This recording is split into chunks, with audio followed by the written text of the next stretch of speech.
ମୋ ନାଁ ଆଶିଷ କୁମାର ପଲାଇ। ମୋର 700 ମାର୍କ ରହିଅଛି। 1996 ରାଙ୍କ ଆସିଛି ଏବଂ ମୁଁ ଖୁସି ଅଛି। ରାଙ୍କ ଟିକେ କମିଛି, ଏବେ ଖୁସି ଅଛି।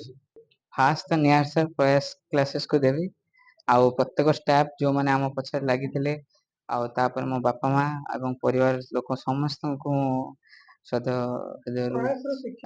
ପ୍ରୟାସରେ ବି ପଢାଯାଏ, ଅଲଗା ଜାଗାରେ ମଧ୍ୟ ପଢାଯାଏ।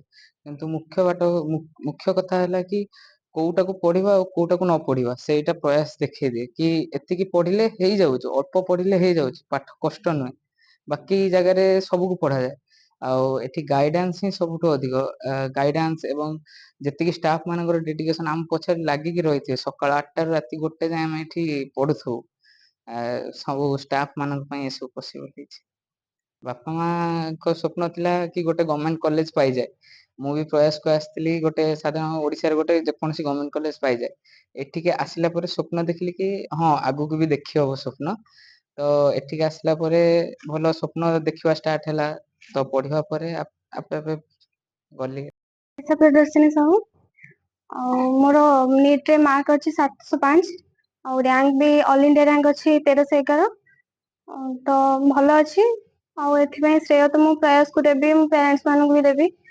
ଆଉ ପ୍ରୟାସ ପାଇଁ ଆମେ ଯଦି ଏତେ ରଖିଛୁ କାହିଁକିନା ସେମାନେ ଦିନ ରାତି ପରିଶ୍ରମ କରିକି ଆମ ପଛରେ ଲାଗି ରୁହନ୍ତି। 14 ଘଣ୍ଟା 15 ଘଣ୍ଟା ଆମେ ପଢୁ ବି, ତା ସହିତ ଆମ ସହିତ ବି ଷ୍ଟାଫ ମାନେ ହୁଅନ୍ତୁ, ଟିଚର ମାନେ ହୁଅନ୍ତୁ, ଆମ ପାଖରେ ହିଁ ବସିକି ରୁହନ୍ତି। ଆଉ ମାନେ ଆମକୁ ଗାଇଡ କରନ୍ତି କେମିତି ପଢିବାର ଅଛି।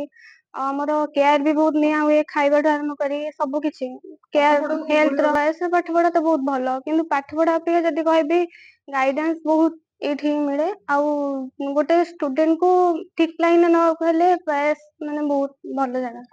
ସେ ତ ବହୁତ ଅଛି, କାହିଁକି ନା ଏତେ କେବେ ଆଶା କରିନଥିଲି ଏମିତି ରହିବ ବୋଲି। ଭଲ ଅଛି, ସମସ୍ତଙ୍କୁ ଯିବ, କାହିଁକି ନା ଏମିତି ଜଣକ କେହି ବି କହିହବନି, କାହିଁକିନା ସମସ୍ତଙ୍କ ହେଲ୍ପ ଯୋଗୁ ହିଁ ମୁଁ ଆଜି ଏଇଠି ପହଞ୍ଚି ପାରିଛି। ମୋ ପ୍ୟାରେଣ୍ଟସ ହୁଅନ୍ତୁ କି ଟିଚର ମାନେ ହୁଅନ୍ତୁ କି ପ୍ରୟାସରେ ଯେତିକି ବି ଷ୍ଟାଫ ଅଛନ୍ତି, ସମସ୍ତଙ୍କର କିଛି କିଛି କଣ୍ଟ୍ରିବ୍ୟୁସନ ଦ୍ୱାରା ହିଁ ମୁଁ ଆଜି ଏଇଠି ପହଞ୍ଚି ପାରିଛି। ମୁଁ ଶୁଭ୍ରାଂଶୁ ଶେଖର ଷଡଙ୍ଗୀ, ଅଧ୍ୟାପକ ଅଭିମନ୍ୟୁ ସାମନ୍ତସିଂହାର ମହାବିଦ୍ୟାଳୟ। ପୁଅ ଏସଏମ୍ ସାଇଜ ଏ ବର୍ଷ 701 ମାର୍କ ରଖିଛି ପ୍ରୟାସରେ ପଢି। ଗତ ବର୍ଷ ମୁଁ ତାକୁ ଆକାଶରେ ଦେଇଥିଲି, କଟକ ଆକାଶରେ ଦେଇଥିଲି। କଟକ ଆକାଶରେ ଏତେ ଗାଇଡାନ୍ସ ପାଇଲାନି, ଆଉ ଭାରି ଫ୍ରଷ୍ଟ୍ରେଟେଡ ହେଇଥିଲା। ଲାଷ୍ଟ ବେଳକୁ ବହୁତ ଫ୍ରଷ୍ଟ୍ରେଟେଡ ହେଇଥିଲା, ଯାହାଫଳରେ ସେ ଭାଙ୍ଗି ପଡିଥିଲା। ଆଉ ମୁଁ ତାକୁ ପ୍ରାୟ ଏଇ ସମୟରେ ଏଇ ପ୍ରୟାସ, ମୁଁ ଆଗରୁ ବି ପ୍ରୟାସ କଥା ଜାଣିଥିଲି, କାରଣ ମୁଁ ଏଇ ଯାଜପୁରରେ ଚାକିରି କରିଛି। ମୁଁ ପ୍ରୟାସ କଥା ଜାଣିଥିଲି, ତେଣୁ ମୁଁ ତାକୁ ପ୍ରୟାସ କଥା କହିଲି। ସେ ରାଜି ବି ହେଇଗଲା ଏଇଭଳିଆ ଅନୁଷ୍ଠାନରେ ପଢିବା ପାଇଁ, କାରଣ ଟିକେ ରେଷ୍ଟ୍ରିକ୍ସନ ଅଧିକା, ଯାହାଫଳରେ ଅନେକ ପିଲା ବି ରାଜି ହୁଅନ୍ତିନି, କିନ୍ତୁ ସେ ରାଜି ହେଲା। ମୁଁ ତାପରେ ତାକୁ ଆଣିକି ଏଠି ଛାଡିଥିଲି ଗତ ବର୍ଷ। ଆଉ ଆକାଶରେ ବହୁତ ପରିଶ୍ରମ କଲା ପରେ ବି 477 ମାର୍କ ମାତ୍ର ରଖିଥିଲା। କିନ୍ତୁ ଏ ବର୍ଷ ତାର ଯାହା କଠିନ ପରିଶ୍ରମ କରିଛି, 701 ମାର୍କ ରଖିଛି। ମୁଁ ବହୁତ ଖୁସି। ଆଉ ପଢାପଢି ଏବଂ ଗାଇଡାନ୍ସ, ପିଲାମାନଙ୍କୁ ଗାଇଡାନ୍ସ, ତାଙ୍କ ଯୋଉ ଯତ୍ନ ନିଆଯାଉଛି ବହୁତ ଉତ୍ତମ, ଯାହାଫଳରେ ପିଲା ଅଭୂତପୂର୍ବ ସାଫଲ୍ୟ ଅର୍ଜନ କରୁଛନ୍ତି।